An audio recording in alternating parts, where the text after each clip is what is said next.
Queridos, vamos dar continuidade então à nossa leitura e a toda a fundamentação necessária do que estamos dizendo.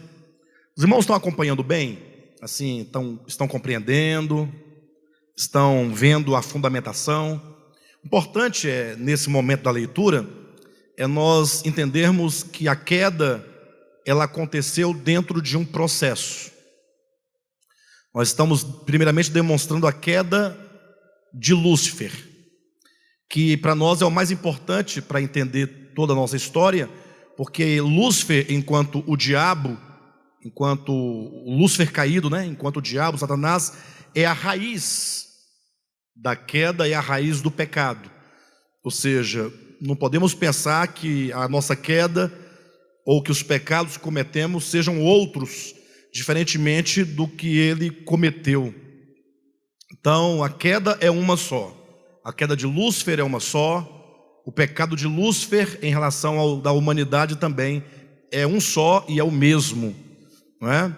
Então, nós estamos aqui, no caso, João e Ioannes, na sua prédica, na sua explanação acerca do que de fato aconteceu no Calvário, quando Cristo estava sendo crucificado, desde o seu julgamento, sua condenação, a sua morte, o seu sacrifício. Então João, ele está demonstrando, ele parte da queda de Lúcifer para demonstrar quais as causas de todas as misérias humanas, o que está por detrás dos pecados dos homens, dos corações caídos dos homens. Ele está lançando um panorama, e é importante que os irmãos compreendam, portanto, esse processo da queda de Lúcifer, conforme está sendo exposto aqui, e que daremos continuidade agora na página 127, capítulo 19, o ego luciférico e a consciência coletiva da queda. Não foi aqui que nós paramos? E fiquem bastante atentos, porque nós estamos tratando agora de fundamentos, tá? Ou seja, não é uma mera narrativa. Quando se lê, por exemplo, o discurso de Simon, que foi aquele discurso intitulado A Cosmovisão Judaico-Cristã, ali tem uma narrativa, Aqui também nós temos uma narrativa, mas a narrativa de Ioannes é uma narrativa de fundamentação, de construção do pensamento. Importante que os irmãos fiquem atentos a cada um dos detalhes que estão sendo abordados, tá bom? Então, seguindo na leitura, continua Ioannes, Foi assim que o reino de Deus se dividiu, continuou Ioannes. Ou seja, quando ele diz foi assim, ele faz referência a essa grande reunião que Lúcifer fez com principados, com potestades, com dominadores, com anjos, em que ele apresentou esse canto, essa ode, esse canto aqui, o canto da queda, aqui do capítulo anterior. Então foi assim que o reino de Deus se dividiu, continuou Ioannes. A terça parte dos anjos rebelou-se juntamente com Lúcifer.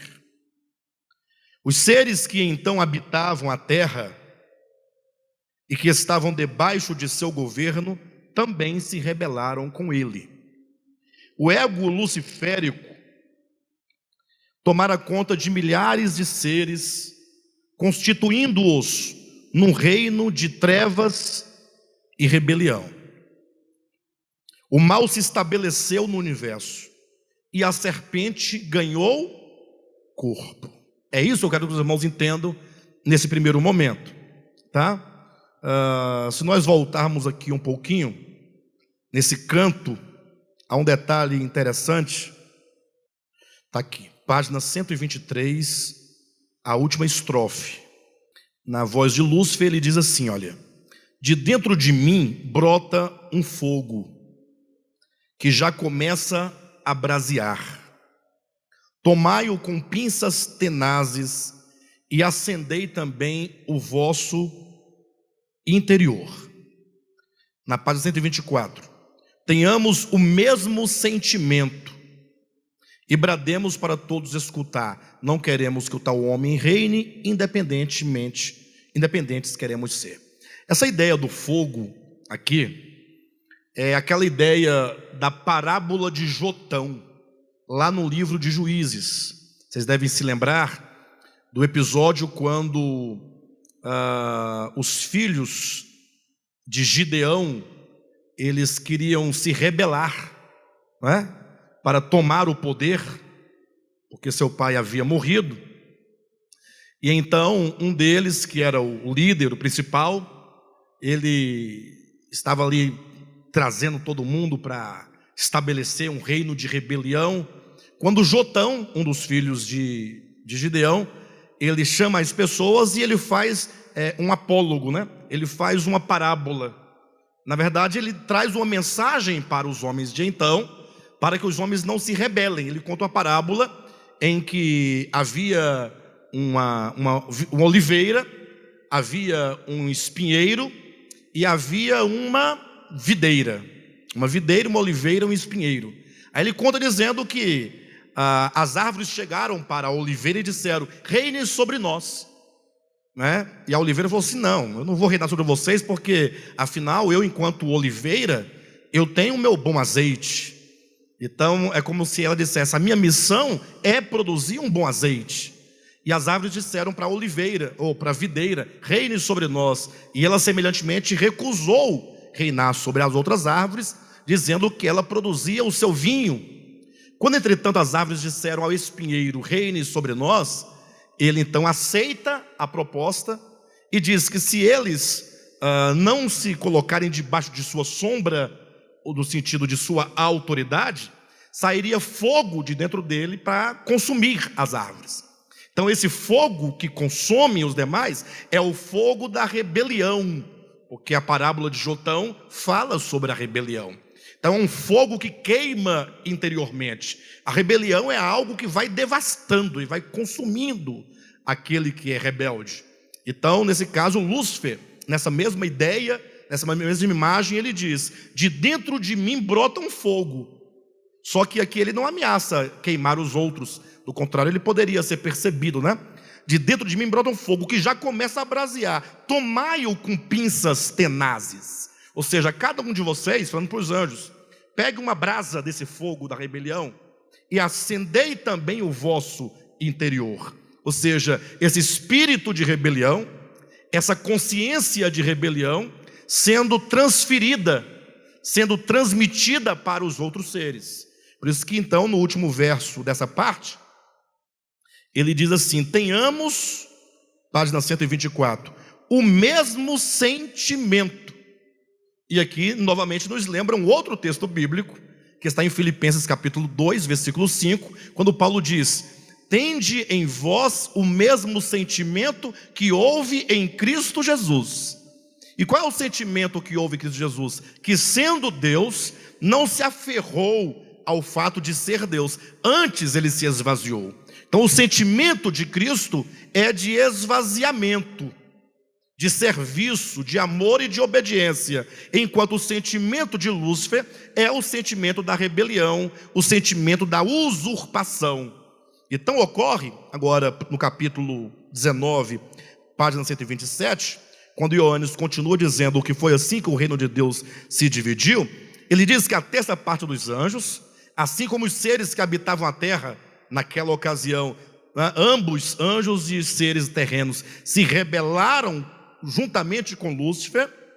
E aí olha o que ele diz em seguida: os seres, ou melhor, o ego luciférico, na quinta linha, página 127, o ego luciférico tomara conta de milhares de seres, constituindo-os num reino de trevas e de rebelião. Ou seja, o ego luciférico, como um fogo tirado com pinças tenazes, isso aqui é apenas uma metáfora, e trazido para dentro de cada um desses seres, foi que esse ego passa a fazer parte, e agora todas aquelas pessoas que compartilham de uma mesma consciência caída, aqui chamado de ego luciférico, elas são constituídas o reino das trevas. Então é uma questão orgânica. Então as criaturas constituem o reino. O reino das trevas não é definido por um espaço geográfico. Por exemplo, o reino humano dos homens, ele tem que ter um espaço geográfico, não é? Senão não pode ter um reino. Então, uma das exigências para se ter um reino, um império, né? Uma nação, é que se tenha primeiramente um território. E aí tem que ter um povo. E tem que esse povo certamente tem uma língua. Então, território, povo e língua é o tripé que forma uma nação, que forma um povo. Por que se pode falar assim, a nação brasileira ou o povo brasileiro? Porque o povo brasileiro, eles compartilham de uma cultura comum. Existe algo comum dentro de mim, dentro de vocês. Essa cultura, ela é possível primeiramente por causa da língua que nós falamos. Então nós falamos a língua portuguesa. Essa língua é um elemento unificador que nos coloca agora todos enlaçados e participantes de uma cultura comum. Ainda que se possa falar em microculturas, no caso do Brasil, tem cada região ou cada estado tem a sua microcultura, mas existe uma cultura brasileira. Então, quando se fala de um reino, de um povo, nós não estamos falando simplesmente de um grupo de pessoas que não possuem, que só possuem afinidades de ideias. Não, é afinidade de espírito, afinidade de coração, afinidade de sentimento. Todos esses seres passaram a ser participantes da mesma consciência e passaram a se constituir nesse reino. O reino é constituído de consciências caídas. Então formou-se um reino, aqui está dito reino de trevas e rebelião, embora as escrituras tragam o termo império das trevas, né? No livro de Colossenses, vocês não vão encontrar a expressão reino das trevas na Bíblia, não existe, né? Mas isso porque a expressão império das trevas significa as forças que influenciam as consciências. Aqui estamos falando exatamente das consciências que reunidas formam uma nação, entre aspas, entendam, um povo, um reino, um império, né? Que agora se opõe ao reino de Deus. Então é nesse momento em que Lúcifer consegue para si um grupo de seres, anjos e os seres que habitavam a terra, o que nós chamamos de era pré-adâmica, todos esses participantes de uma mesma consciência caída, eles passam a constituir, eles constituem-se, eles se constituem nesse reino de trevas e rebelião. Continuando diz, o mal se estabeleceu no universo e a serpente ganhou o corpo. Este é um ponto fundamental que eu quero que os irmãos entendam, porque infelizmente a leitura maniqueísta que o cristianismo fez da Bíblia, e essa leitura maniqueísta ela surge a partir do 4º século da era cristã para frente, que é a mesma visão aristotélica, visão maniqueísta. Eu explico para vocês. É a ideia de uma dicotomia entre o bem e o mal. Então a primeira ideia que se criou, existe Deus de um lado e o diabo de outro. Aí você passa a imaginar o diabo, um ser poderoso, não se diz todo poderoso, mas muito poderoso, capaz inclusive de frustrar os planos divinos. Ah, pastor, eu não creio que isso que frustra não, mas muitos, a maioria esmagadora dos crentes acreditam, porque você imagine, tem uma mãe orando pelo filho, para Deus salvar o filho. Aí se diz que Deus quer salvar o menino, a mãe ora para Deus, porque ela quer que Deus salve o menino sofrendo diz, mãe, ore por mim, mas como ele não é salvo, ele diz, não, o diabo não deixa, é o diabo que está prendendo essa criatura, né? Aí o calvinismo, para explicar isso de outra maneira, fala, não, é porque Deus predestinou para condenação, não tem jeito, né? De todo modo, se tem essa ideia dicotômica e maniqueísta de separar luz e trevas, Deus e o diabo, o bem e o mal. Pastor, mas como é que você entende se não for assim? Ora, só existe Deus, a luz e o bem. O mal, as trevas, né? E a morte, todas essas coisas negativas, elas são simplesmente a ausência de Deus. É a ausência do bem. As trevas é a ausência da luz, o mal é a ausência do bem, e o diabo é a ausência de Deus. Então, quando qualquer ser, temos o primeiro, Lúcifer, seria o protótipo, né?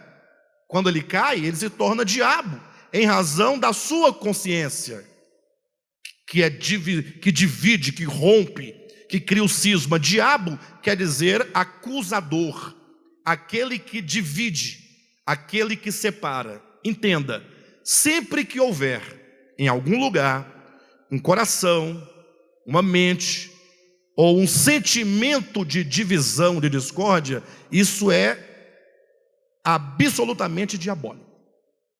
Isso é diabólico. Então o Lúcifer se torna o diabo, essa figura original.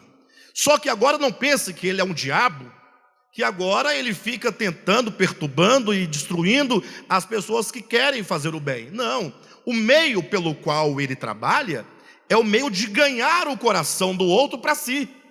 É de contaminar o seu coração, de contaminar a sua mente, a sua consciência, para que a pessoa se torne tão diabo quanto ele.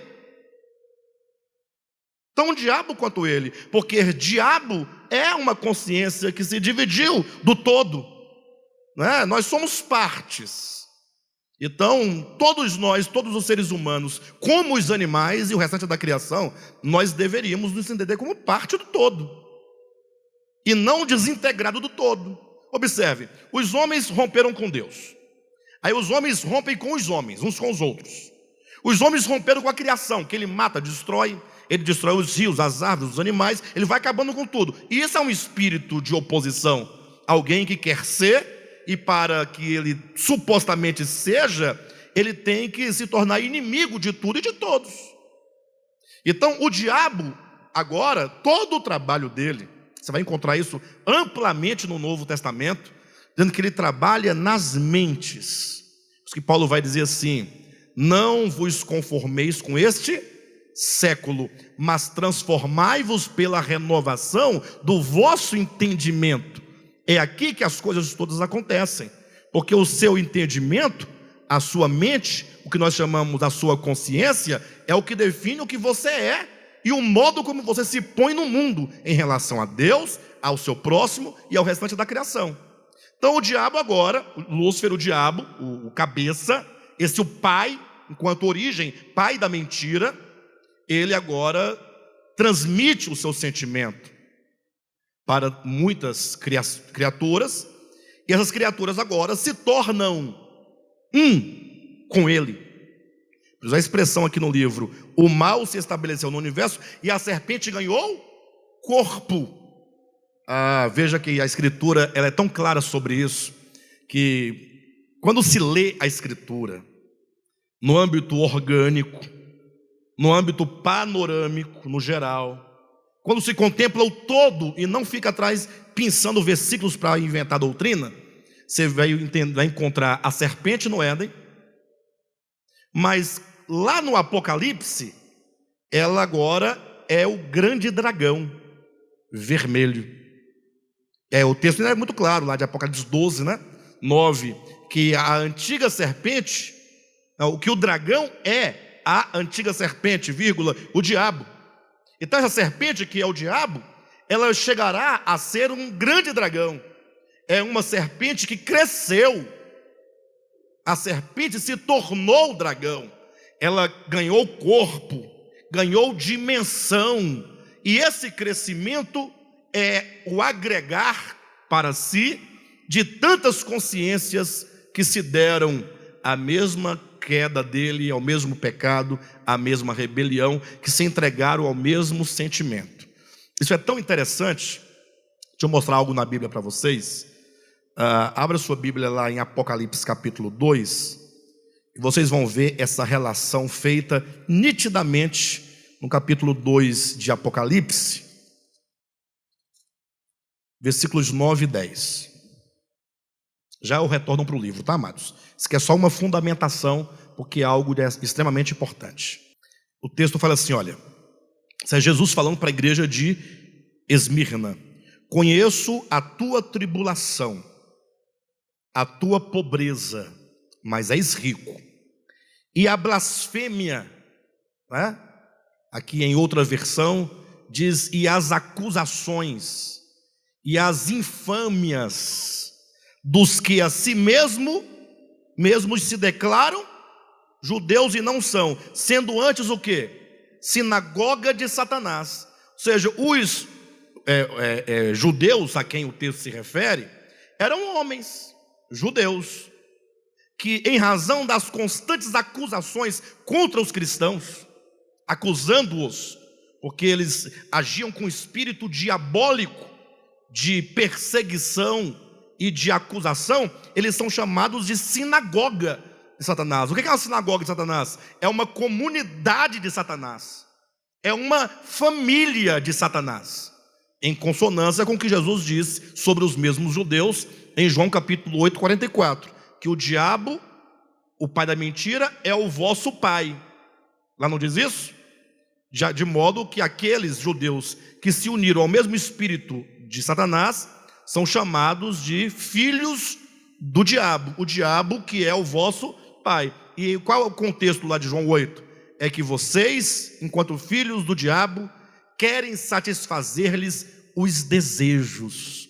Então esse desejo de perseguição, aqui no texto de Esmirna, perseguindo a igreja, é a satisfação, colocando em prática a satisfação dos desejos do diabo. Por isso que eles são chamados aqui, os judeus são chamados de sinagoga de Satanás. O 10 continua: não temas as coisas que tens de sofrer.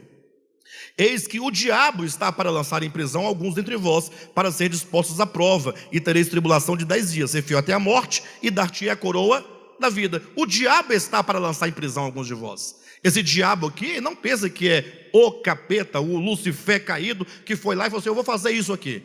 É ele fazendo, sim, por meio da grande serpente. Da serpente ganhou o corpo, por meio do seu reino, por meio de tantas consciências que agem, pensam como ele também age, como ele pensa deste modo. Por isso que no versículo 9 fala de judeus, em seguida falando sobre os mesmos, diz sobre a sinagoga de Satanás, e falando o mesmo assunto e continuando sobre o que aconteceria, fala o diabo. Então vocês percebem que há uma unidade?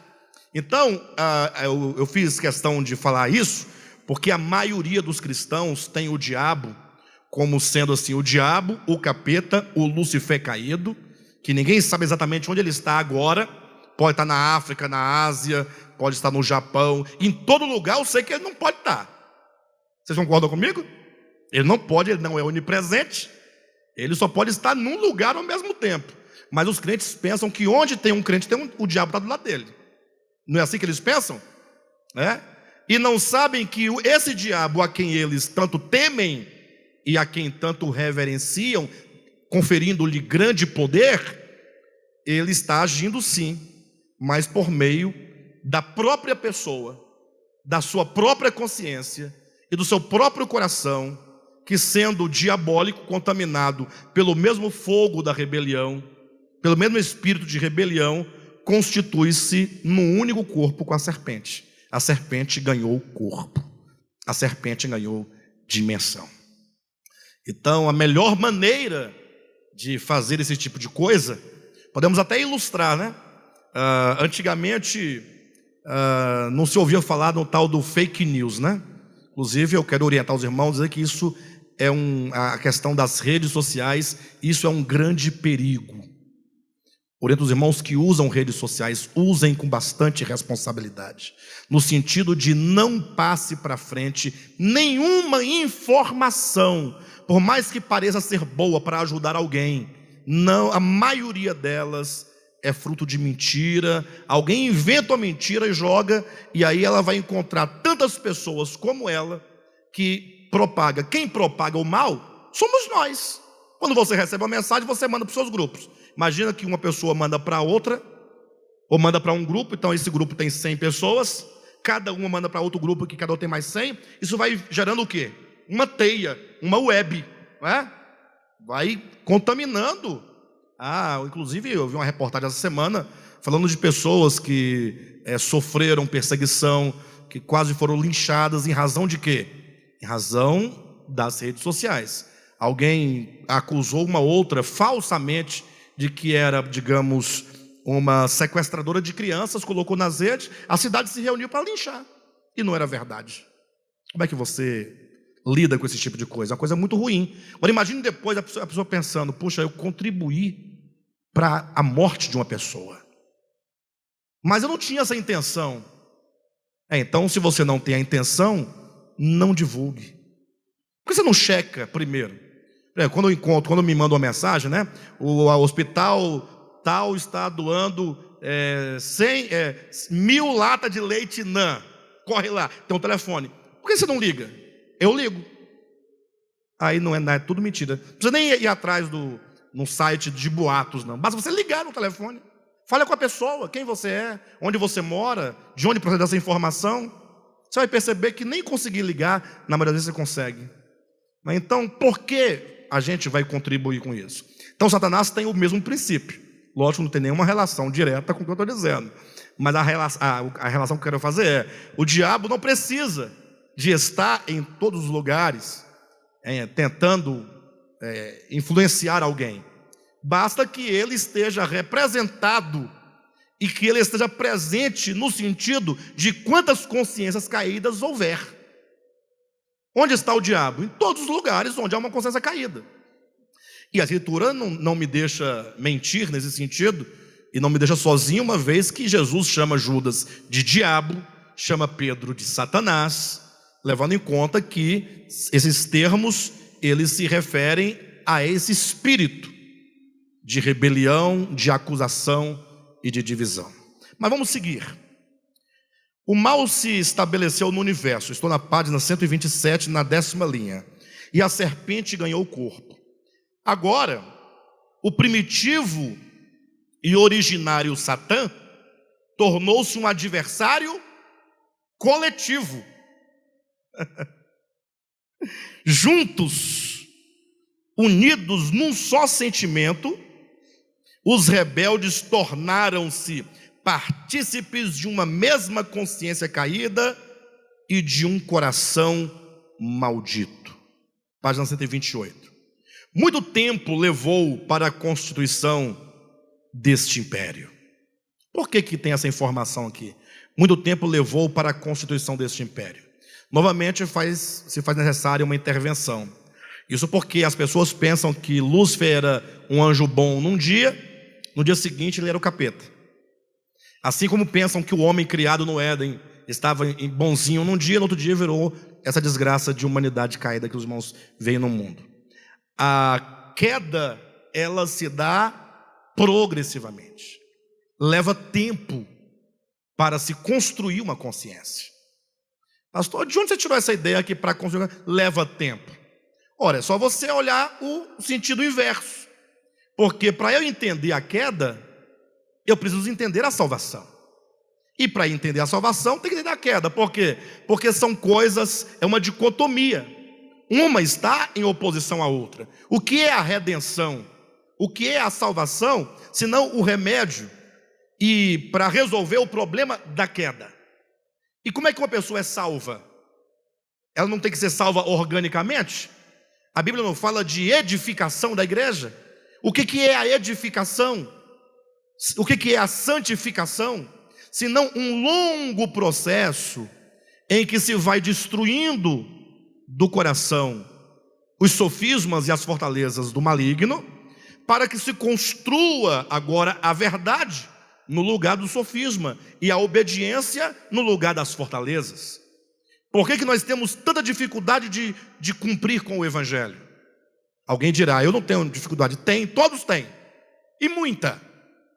Talvez você não tenha dificuldade de cumprir com os dogmas, porque a coisa mais fácil que você tem é cumprir dogmas. Dali para você um conjunto de regras. Você não bebe cerveja, não bebe pinga, não veste roupa curta, nem roupa, não vai à praia, você não canta música do mundo, como se diz, e você vai à igreja e dá o dízimo, está resolvido o problema. E cumprir isso é fácil. Não precisa nem ser crente para cumprir isso, nem ser evangélico para cumprir isso, né? Agora, quando se fala do espírito do Evangelho, que é o Espírito de Cristo, que o Evangelho é exatamente o que Paulo diz: tende em vós o mesmo sentimento que houve em Cristo Jesus. que é o espírito de desapego, de humilhação, de não se apegar, não desejar ser, antes de se tornar servo, antes de se tornar o servo dos homens, se esvaziar, abrir mão de si. Isso é profundamente difícil. Isso é tudo que não se vê no cristianismo enquanto instituição. Então, para que haja efetivamente esse comportamento, esse procedimento, tenha essa expressão de vida interior, que é o Espírito de Cristo, requer muito tempo. Sim ou não? Não requer um trabalho e um trabalhar a longo prazo? Não é aos poucos que as fortalezas vão caindo? Não é aos poucos que nós vamos sendo convencidos? Não é aos poucos que a nossa visão vai mudando? Não é aos poucos que nós vamos aborrecendo o pecado? O pecado enquanto pecado. Porque uma característica do homem caído é que ele ama o pecado e aborrece a luz. Novamente eu digo, se alguém diz que não aborrece o pecado, é porque ela não sabe o que é o pecado. Ela diz que aborrece aquilo que inclusive ela gosta de fazer, mas abre mão por causa da barganha para poder ir para o céu. De todo modo, a construção do novo homem, o novo homem é algo gerado, engendrado, é um processo orgânico, é um processo de edificação, é de glória em glória. Portanto, a formação desse velho homem, a formação dessa consciência caída, não é diferente. Ninguém é velho homem do dia para a noite. Não é? Os irmãos entendem que é um processo? Então aí está a explicação. Muito tempo se levou para a constituição desse império. O que aqui se diz em poucas palavras desenvolveu-se ao longo de um período significativo. Isso porque o pecado é uma inconsciência engendrada no coração dos seres criados por meio de muitos pensamentos vãos e vaidosos acerca de si mesmos. Na medida em que eles se ensoberbecem ao contemplarem a si mesmos como em um espelho, um espírito narcisista é gerado no mais profundo do seu ser. Aliás, essa contemplação reflexiva tem o poder não somente de gerar uma consciência caída, como também de ofuscar a imagem de Deus, obscurecendo-lhes o entendimento, tornando-os alheios à vida de Deus. Então está demonstrando aqui como que requer muito tempo. Por esse motivo, e aqui nós demonstramos a importância das reuniões da igreja. Igreja não enquanto reuniões, igreja não enquanto um mero culto, mas igreja enquanto ambiente, comunidade, família. Porque a igreja, quando se reúne, ela se reúne semanalmente, ela se reúne com fins de que essa consciência seja gerada. Você pode observar, se afasta da comunhão do corpo, ainda que você continue sendo um crente, tente ser um crente isolado do corpo e da comunhão, e aí começa a viver a sua vida privada, a sua vida individualizada dos demais irmãos. E você então vai perceber que pouco a pouco você vai se tornando cada vez mais frio, mais insensível, e muitas coisas que outrora te colocava pavor, ou que você tinha pavor, você agora começa a assimilar com bastante facilidade. Coisas que outrora você tinha repulsa em razão da consciência que você tinha acerca da verdade, agora vão se tornando coisas comuns. Você vai se percebendo uma pessoa diferente do que você era quando estava na comunhão. Então a igreja, ela se reúne, e o carro-chefe dessa reunião, ou das reuniões da igreja, é sempre o ministério da palavra, porque a palavra é um elemento constituinte, ela constitui em nós. Nós temos que estar sempre trabalhando as verdades bíblicas para que nós sejamos conformados a essa mensagem do Evangelho, para que o Evangelho não somente entre em nós, mas para que passe a ter afinidade, ganhando a nossa alma, ganhando nossa vontade, ganhando nossas emoções, para que nós estejamos nesse processo contínuo de conformação ao Evangelho. Então a igreja, enquanto a reunião dos santos, tem esse papel formativo, tem esse papel educativo, tem esse papel, né, de gerar essa consciência, assim como outro ambiente perverso tem também o mesmo papel de constituir essa consciência caída. Segundo parágrafo, página 128, uma vez conformados ao espírito luciférico de rebelião, tendo sido engendrado no coração o egocentrismo coloquei egocentrismo, não apenas o ego, porque agora isso se torna um sistema.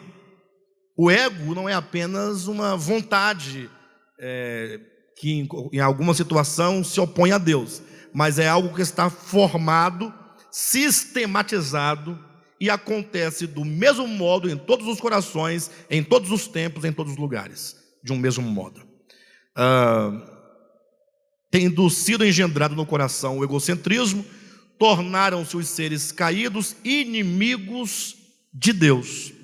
E ao se colocarem na posição de Deus, fazendo-se deuses a si mesmos, ao rejeitarem o governo do Altíssimo, armaram-se contra o Eterno, tornando-se hostis e violentos contra tudo o que se chama Deus. Isso é importante falar, é importante ressaltar que todas essas consciências, elas agora se tornam consciências violentas. Pastor, eu não sou violento. Eu sou uma pessoa extremamente tranquila. Eu quase não falo direito, falo baixinho, não gosto de confusão. Aí aquela velha frase é da minha casa para o trabalho, do trabalho para a minha casa, né? Mas veja, infelizmente tudo que nós ouvimos durante muito tempo no cristianismo foram meras doutrinas, meras formas de pensar alguns conceitos. Por exemplo, quando diz na Escritura, aquele que negar o filho, né, meu pai o negará. Não tem isso na Bíblia? Aí eu ouvi muito na minha infância, até hoje ainda escuto ainda, quando se fala da grande tribulação, a pessoa fala, não, eu não nego. Como se negar fosse confessar. Mas negar, como se não negar fosse o mesmo que confessar. Pastor, mas não é? Seria, se você entendesse que confessar não é dizer. Não é dizer? Sabe o que era dizer? Não, é dizer também. Mas todo dizer é sempre uma manifestação de uma disposição do coração. É quando eu digo aquilo de que meu coração está cheio. Quando Pedro, por exemplo, quando Cristo estava preso e sendo açoitado, e Pedro estava do lado de fora, numa fogueira, lembra que Pedro nega Jesus? O que nós temos ali? Cristo está sofrendo a violência dos homens maus. De que lado Pedro está? Do lado de Cristo que sofre a violência, ou contra Cristo que sofre a violência? Bem, do lado de Cristo que sofre não está, porque ele se esquivou do sofrimento, fugiu do sofrimento, e quando o sofrimento tentou se aproximar dele, ele diz não conhecer o Cristo para não participar dos seus sofrimentos. Essa é a maneira positiva de você negar o nome de Cristo. É você evitar qualquer constrangimento que o Evangelho lhe traga. Porque o aspecto negativo de negar o nome é você ser o próprio agressor.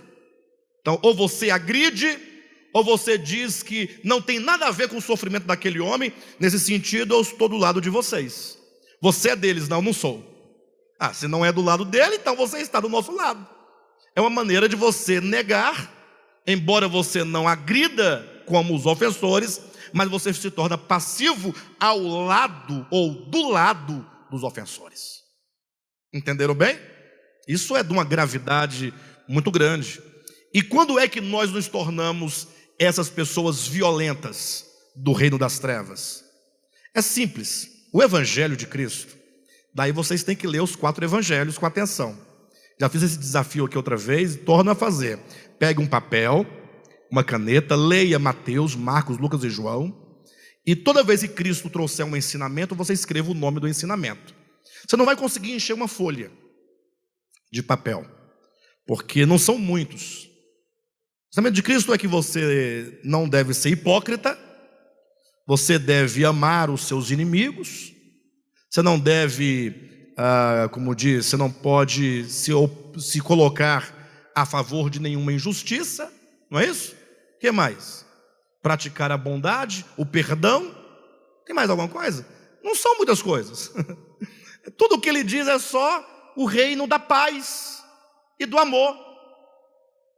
Tudo, Paulo disse que toda a lei, e a lei é um testemunho de Cristo, se resume em amar o teu próximo como a ti mesmo. Olha como a coisa é simples. O amor é a síntese da verdade. Por isso que João, querendo trazer essa síntese, diz: Deus é amor, ponto. 1 João, capítulo 4, versículo 8. Isso tudo se resolve. Todo procedimento humano, portanto, que vai de encontro a esse princípio do Evangelho é uma violência. Cometemos toda sorte de violência. Tem pessoas que têm facilidade em serem violentos fisicamente.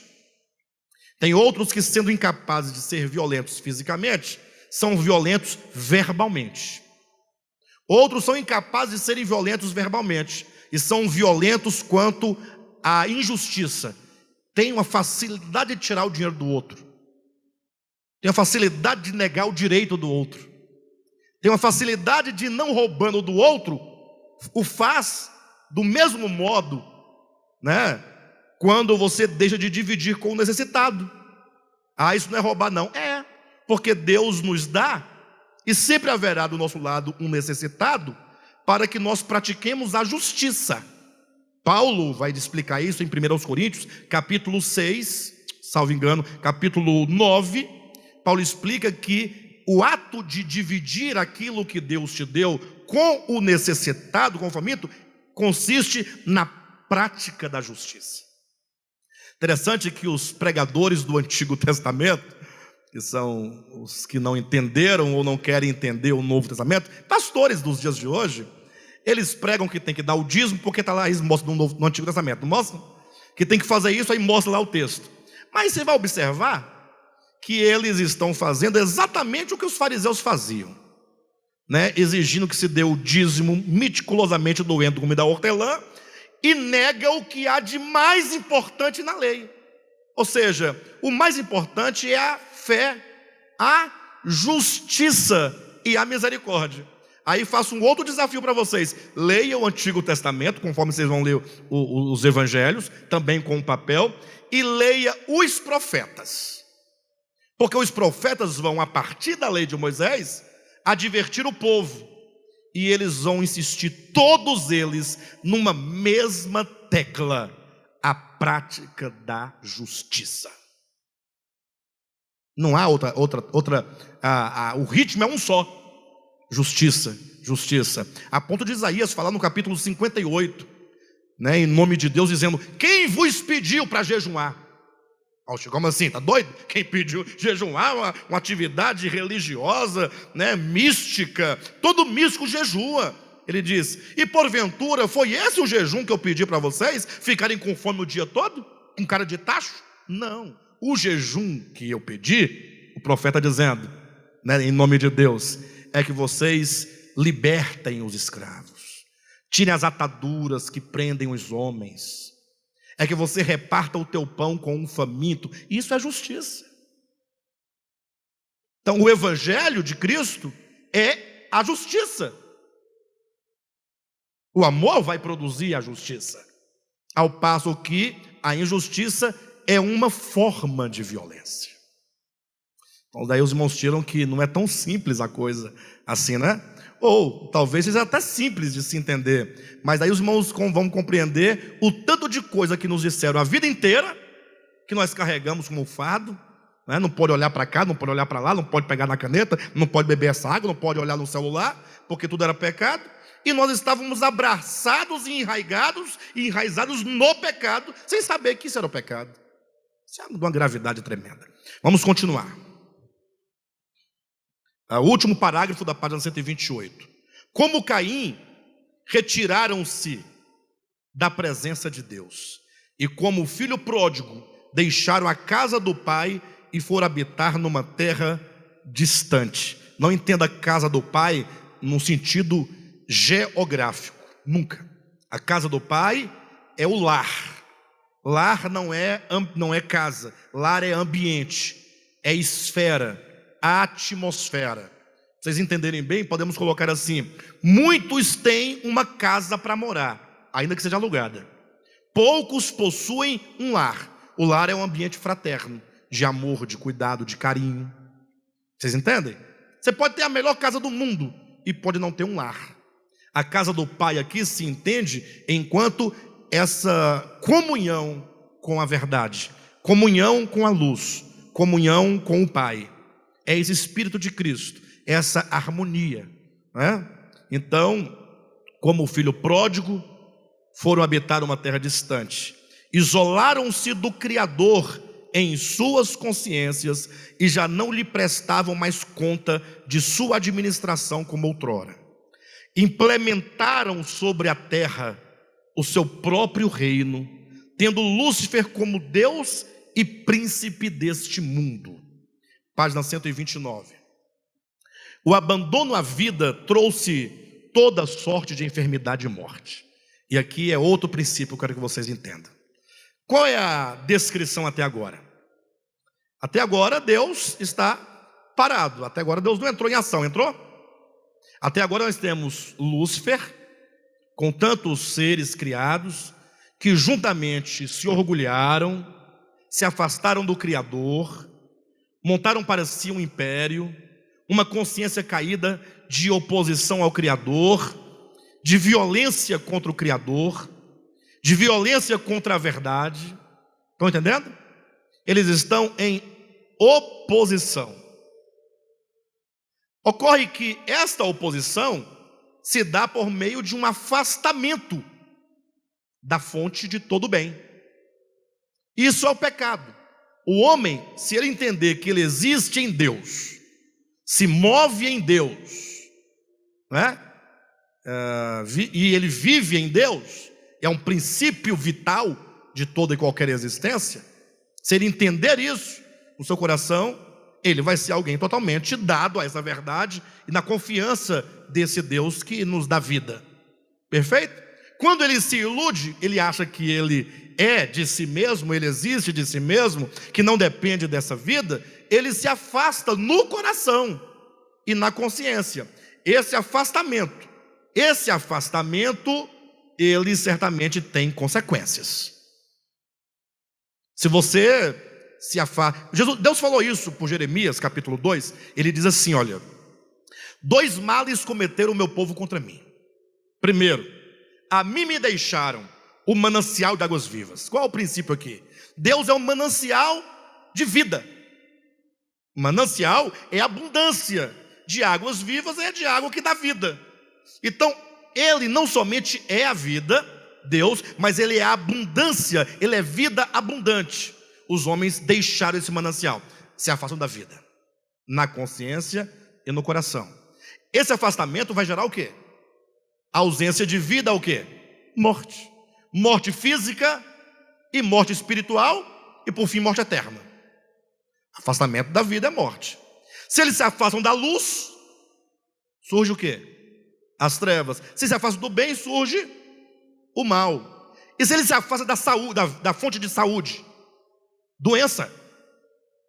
Então 2 males cometeram: os homens abandonaram o manancial e para substituir o manancial fizeram para si cisternas rotas que não retêm a água. Essa é a condição de todos os homens, de todos os seres caídos, não é? Se apoiar naquilo que ele pode produzir para si mesmo.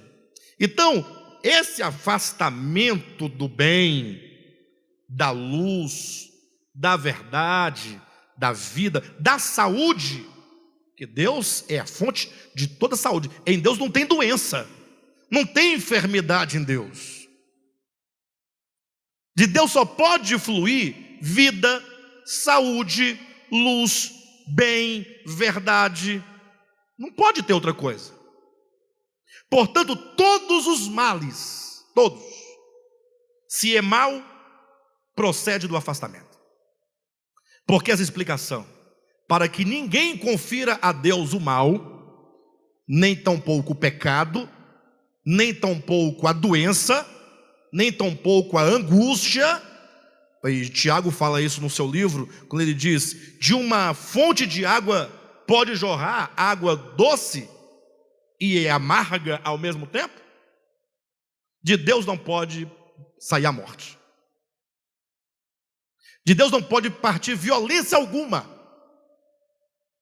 Eu estava vendo uma mensagem ontem de Billy Graham. Billy Graham foi um grande pregador, né, do século XX, talvez o maior evangelista do século XX. Muito bom o trabalho dele. Ele já morreu, né, já dormiu no Senhor. Ele vai ter o galardão dele certamente, mas talvez ele não tenha vivido o suficiente, ou Deus sabe o motivo. Eu também não quero entrar nos méritos, que ele é servo de Deus, mas ele abordava a morte de Cristo de um jeito que eu não conseguia ter paz em ouvir aquela mensagem até o final. Ele dizia da violência, ele foi descrevendo toda a violência que Cristo sofreu. Aí ele falou assim: você sabe por que Cristo sofreu tamanha violência? Aí, perguntando para o público, foi aqui no Brasil, pregando lá no Maracanã, né? E aí ele responde dizendo: para vocês virem o quanto Deus aborrece o pecado. É verdade que Deus aborrece o pecado, não há dúvida. Agora, a ideia que ele transmitiu é que o pai estava fazendo e trazendo sobre o seu filho toda aquelas injúrias, maus tratos, como se Deus fosse a fonte e origem daquilo, porque Deus odeia o pecado. Ele tem que fazer isso em razão da sua própria justiça e do seu odiar ao pecado. E eu sei que Deus odeia o pecado, eu não estou dizendo que Deus não aborrece o pecado, mas nós vamos ver ainda neste livro que o pai estava em Cristo naquele momento, portanto, ele próprio sofria toda aquela violência. E se ele era o que sofria, não podia ser o autor do seu sofrimento, não podia ser o seu próprio algoz. Quem era o algoz de Cristo e de Deus naquele momento? E o que motivava tamanha violência contra o pai e contra o filho? Por que tanto ódio contra o pai e contra o filho naquele momento? O salmista, descrevendo o espírito daquelas pessoas que agiam em nome do império das trevas contra Jesus na sua morte, compara-os a búfalos selvagens, vacas selvagens, touros selvagens, a cães. Não pode ser o Espírito de Cristo e nem o de Deus. Temos que estar atento. O abandono à vida, página 129, trouxe toda sorte de enfermidade e morte. Tenha isso no seu coração. Tudo o que é violência, enfermidade, dor, morte, é proveniente do pecado. Fundamentação: por um só homem entrou o pecado no mundo, e pelo pecado entrou. Então de onde é que ela está procedendo a morte? Por um homem entrou o pecado no mundo, e pelo pecado entrou. Por onde é que vem a morte? Pecado. De onde emana a morte? Do pecado. Não é de Deus. E o salário do pecado é a morte. De Deus é o dom gratuito, que é a vida eterna. Isso aí, quem disse que Deus comete toda sorte de violência, inclusive com assassinatos, homicídios, fratricídios, genocídios? Quem disse isso foi o pai da mentira. Quem afirma e assegura isso desde sempre é o pai da mentira. Ele comete os homicídios dele e coloca a culpa em Deus. Não é lá o que diz? Que ele é homicida desde o princípio e pai da mentira. Continuando. O lado norte tornou-se a sede do governo maligno, marcado pela violência oriunda de seu afastamento de Deus e de sua imposição tirânica sobre os seus aliados. As promessas de um reino de paz, justiça e prosperidade estão lá no canto da queda. Satanás, ele ofereceu para aqueles que se aliassem a ele um reino de paz, justiça e prosperidade. Essas promessas, as promessas de um reino de paz, justiça e prosperidade não logrou êxito. Entretanto, aqui que está o detalhe: ele promete que haveria um reino de paz, de justiça e de prosperidade. Está todo mundo esperando essa paz, essa justiça, essa prosperidade. No lugar de justiça e prosperidade, o que vem? Violência, doença, morte. Acontece exatamente o inverso do prometido. Então as promessas de um reino de paz, justiça e prosperidade não lograram êxito. Entretanto, a falácia maligna continuava. Parece que essa história se repete muitas vezes até nos dias de hoje, né? Hoje em dia tem tanta promessa que a pessoa faz, depois não cumpre, aí vai ter que arrumar um responsável depois por ela, né? Entretanto, a falácia maligna continuava, desta vez justificando a miséria em que se encontravam, dizendo que todo o mal sofrido era o resultado da ira e retaliação de Deus sobre eles. Eles se afastaram da fonte da vida, veio a morte. Se afastaram da fonte da saúde, veio a doença. Se afastaram da fonte do bem, veio o mal, veio a violência. E eles disseram: esse mal, essa violência, essa morte, essa enfermidade, essa dor, não é, aí eles não vão dizer que é em razão do afastamento. Isso é Deus que está descendo sobre nós todos esses males. Ele está mandando enfermidade sobre nós. Ele está se vingando de nós. Essa é a retaliação dele. Está entendendo a história? Eles culpam e responsabilizam a Deus, que nunca encolheu as suas mãos. E conforme diz Isaías, capítulo, salvo engano, 49, né? As mãos do Senhor não estão encolhidas para que não possa abençoar. Ora, o que ele quer dizer com isso? As mãos de Deus estão sempre estendidas para abençoar. Ele nunca encolhe. Em nenhuma circunstância ele encolhe a sua mão. Mas e por que então que eu estou nessa miséria? Porque são os nossos pecados que fazem a separação, que nos afastam, que nos impedem de sermos alcançados pela bênção de Deus, que nunca foi tirada. Foram vocês que abandonaram o manancial. Não foi o manancial que secou, não foi o manancial que, sendo Deus, colocou o Espírito Santo, fica aí, coloca anjo com espada, não deixa ninguém beber da água. Pelo contrário, os apelos dos profetas, ou os apelos de Deus pelos profetas, em todo o Antigo Testamento era: vinde, comei, bebei de graça. Toda a vida foi o povo em profunda miséria e Deus chamando, demonstrando o seu amor. Leia o livro lá de Joséias, um amor daquele, mesmo o povo em profunda rebelião. Aqueles anjos não representam um impedimento divino, eles representam a condição do retorno. A condição é representado por anjos, espada e fogo, que dizem respeito à justiça, santidade e, me ajudem aí, justiça, santidade e um outro elemento que me fugiu à memória, mas são as condições, e isso Cristo nos supre por meio da sua obra na cruz, e por meio da fé nós tomamos a Cristo como esses elementos para nós, que nos qualificam a voltar ao Pai. Nós temos que entender que a Escritura fala assim, aqui nós não estamos aqui amenizando a situação do pecado, nós não estamos relativizando o pecado, pelo contrário, nós estamos dizendo quão maligno é o pecado, quão perverso é o pecado e quão trágicas são as consequências do pecado.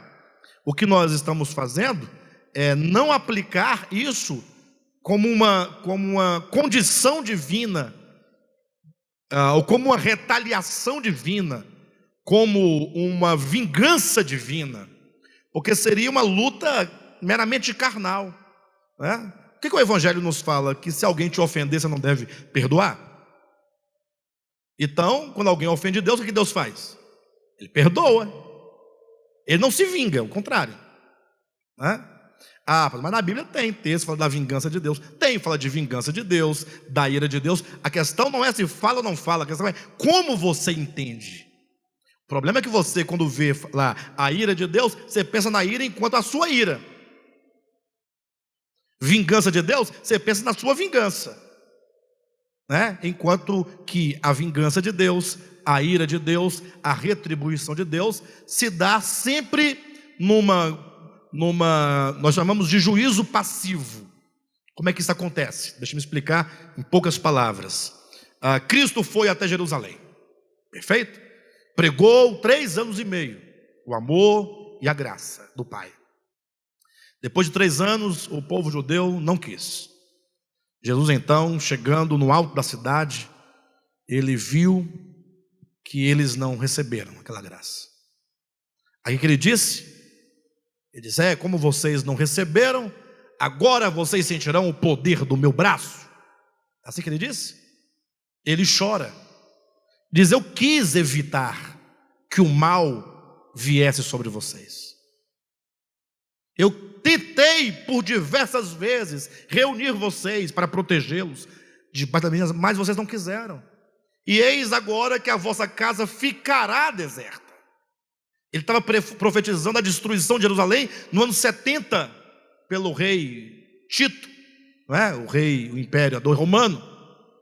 Ou seja, ele está dizendo assim, olha, eu vi o juízo que viria sobre vocês como consequência do mal que vocês estão cometendo, e eu tentei evitar, mas vocês não quiseram. Mas em que sentido, Alexandre, se pode conferir esse juízo a Deus ou a Cristo? É porque tendo ele tem o poder de impedir, ele não impede, ele permite. Isso é a coisa mais difícil que existe. Isso é até inconcebível para o homem. Porque eu sou assim. Eu falo, filha, não faz isso. Porque se você fizer isso, pode acontecer essa situação. Eu aviso 1, 2, 3, 4, 10 vezes. Quando acontece, eu sou o primeiro a correr e tirar ela de lá. Vocês entendem? Então, quando Deus fala, o seu caminho leva à morte, é o seu caminho que leva à morte. Não é Deus que está com a foice no pescoço de ninguém. É o seu caminho que conduz à morte. Ele fala 1 vez, 2, manda profetas, e tudo ele faz para evitar aquilo. Mas você não atende, você vai. Quando chega lá, ele tem o poder de tirar. Não tem ou não tem? Mas isso feriria a justiça dele. Então agora, em razão da justiça, porque o salário do pecado é a morte, ele precisa ver o sofrimento do seu filho em cumprimento da justiça e sofrer em amor. Você entende isso? Isso aí é o paradoxo do ser divino. Enfim, mas nós vamos nos aprofundar mais nisso. Continuando, último parágrafo da página 129. A inimizade, não, um pouquinho antes, né? Finalzinho do primeiro parágrafo da página 129. Dessa vez justificando a miséria em que se encontravam, dizendo que todo o mal sofrido era o resultado da ira e retaliação de Deus sobre eles. Não cessaram, pois, as acusações contra o Altíssimo, e o nome do Santo continuava a ser profanado mais e mais. A inimizade nutrida pelo ódio contra o Criador, enraizava-se cada vez mais nos seus corações. O que no começo era mera ilusão, agora manifestava-se em declarado rancor. Um plano de vingança contra Deus já era cogitado no silêncio sombrio de seus corações. Imaginavam um dia em que uma grande batalha se travaria e que de alguma maneira pudessem ferir o Criador. Assim, convenceriam o restante do universo de que o Deus por eles adorado não era digno de tal devoção, por ser ele mau, tirano e egoísta. E assim ganhariam para si o restante dos seres criados, consolidando definitivamente o seu reino. Entenderam? Gravem isso aqui, ó. Imaginavam um dia em que uma grande batalha se travaria e que de alguma maneira pudesse ferir o Criador.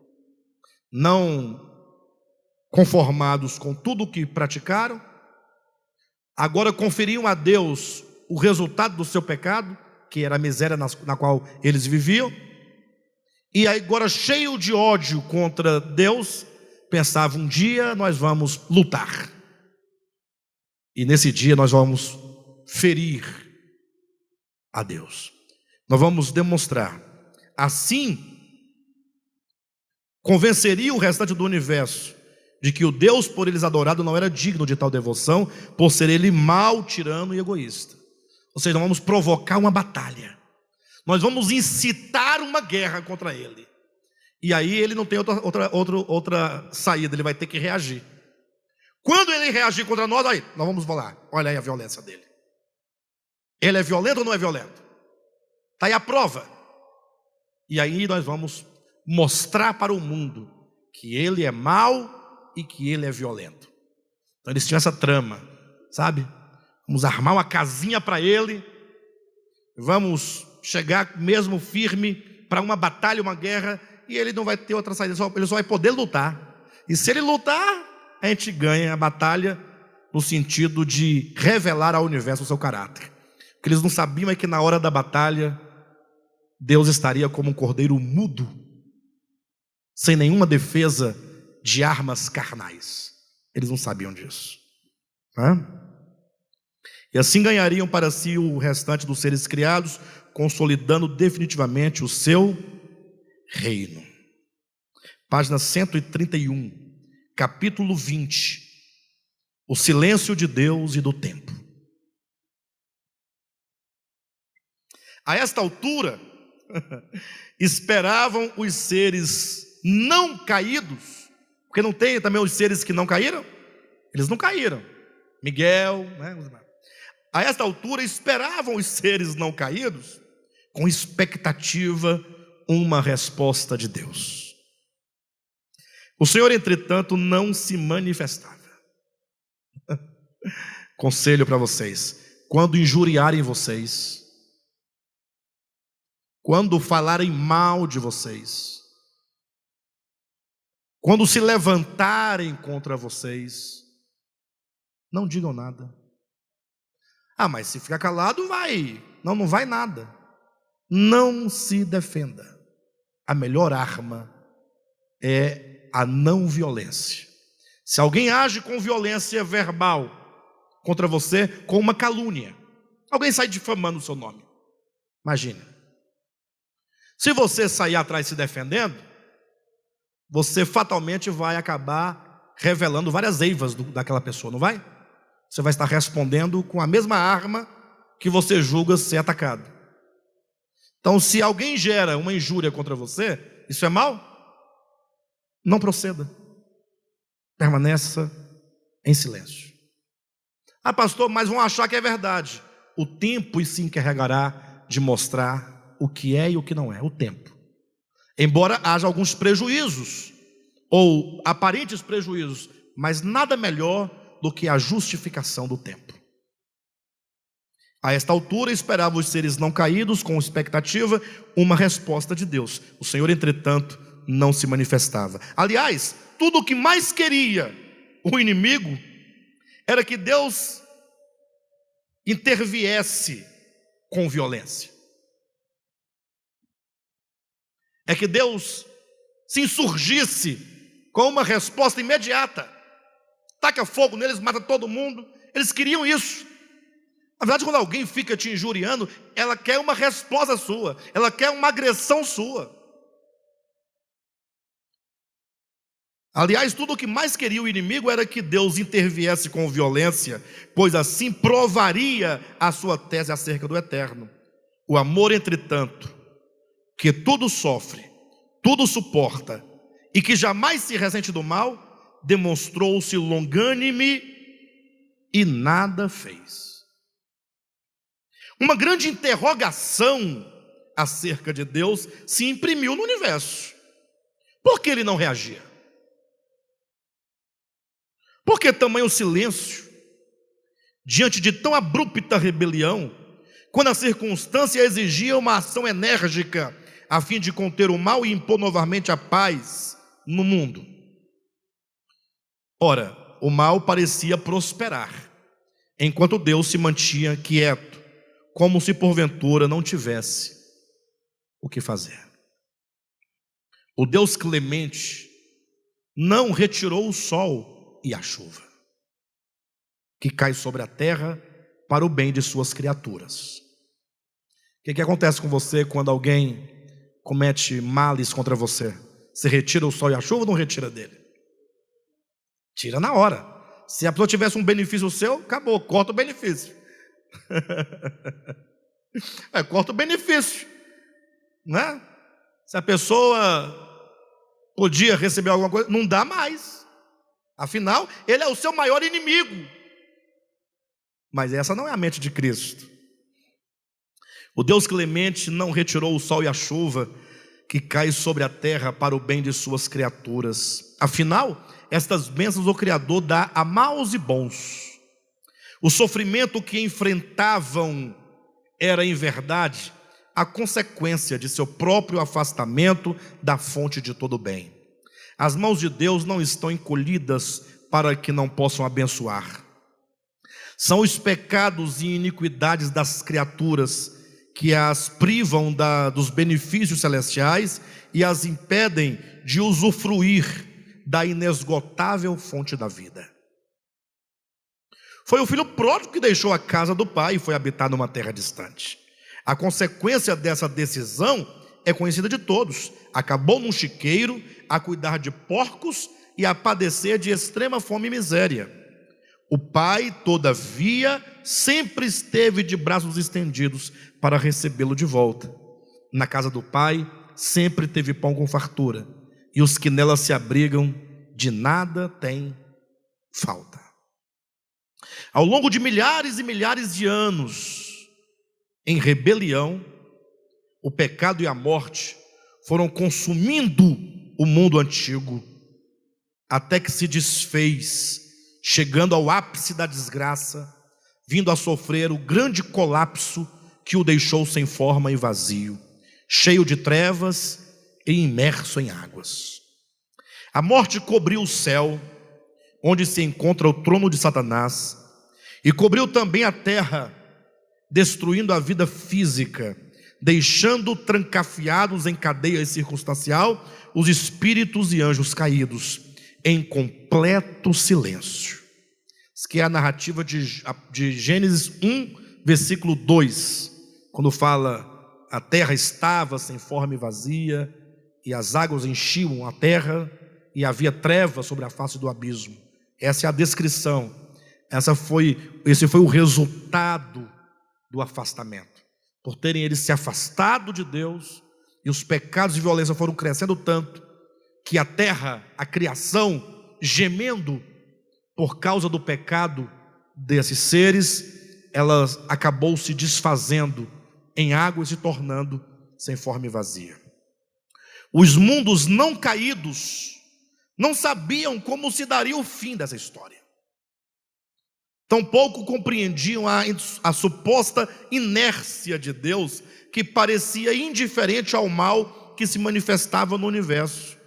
Mas Deus tinha um plano, mediante o qual haveria de redimir o universo. Não pela força do braço, tampouco pela vingança do coração, mas pelo poder da verdade e pela força do amor.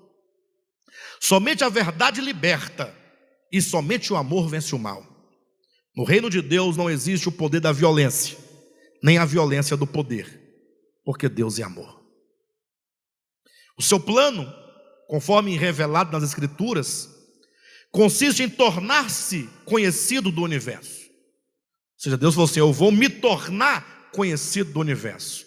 Porque vocês percebem que a drama, o drama, né? A trama, o drama, aqui é o pai da mentira falando um tanto de mentiras contra Deus, e Deus não estabelece um caminho de defesa. Ele poderia estabelecer um tribunal, colocar todo mundo diante dele e começar a explicar: ó, esse aí é o diabo, ele está assim porque ele está perverso, ele se perverteu. Ó, eu sou bom, eu criei tudo, olha que coisa boa que eu fiz, a flor, tudo foi eu que fiz, coisa boa. Ele poderia tentar se justificar, mas não fez. Ele poderia também intervir com violência para conter o mal. Amputa essas criaturas, mata. Pronto, aí o mal não vai prosperar. Pronto, tudo em paz agora, tudo tranquilo, tudo tranquilo, podemos continuar. Não poderia? Mas não. Ele ficou em silêncio, aguardando o dia em que ele colocaria seu plano em execução. Como diz aqui, o seu plano, conforme revelado nas Escrituras, consiste em tornar-se conhecido do universo mediante a revelação de si mesmo, a fim de que as trevas sejam vencidas pela luz. Ou seja, eu vou entrar na história da criação, me farei criação, me farei criatura, e todos conhecerão o meu caráter, conhecerão o que eu sou, porque eu me tornarei uma criatura. Eu vou entrar na história, e a história vai arcar, ela vai se encarregar de demonstrar o que eu sou. Então, esse é o plano. Quando a luz resplandece nas trevas, toda treva é dissipada. Por isso o Eterno aguardava com paciência que o caráter do anjo das trevas fosse revelado pela manifestação da luz, de sorte que o maligno será manifestado verdadeiramente maligno, sem que o amor intervenha com acusações ou detração, pois isso são obras das trevas. Afinal, Deus será revelado com a mais pura essência de amor e bondade, ao passo que o seu arqui-inimigo será por fim exposto a todo o universo como o pai da mentira, aquele em quem não há verdade e cujo coração está cheio de pecado e morte. Um dia o amor e o ódio haveriam de se encontrar frente a frente, e o caráter de ambos seria revelado. Oh, que dia esperado! Então João trouxe até o momento em que ele disse: Deus esperou e aguardou o momento em que o amor e o ódio, a verdade e a mentira se encontrariam. Nesse dia em que eles se encontrarem, ambos serão revelados ao universo.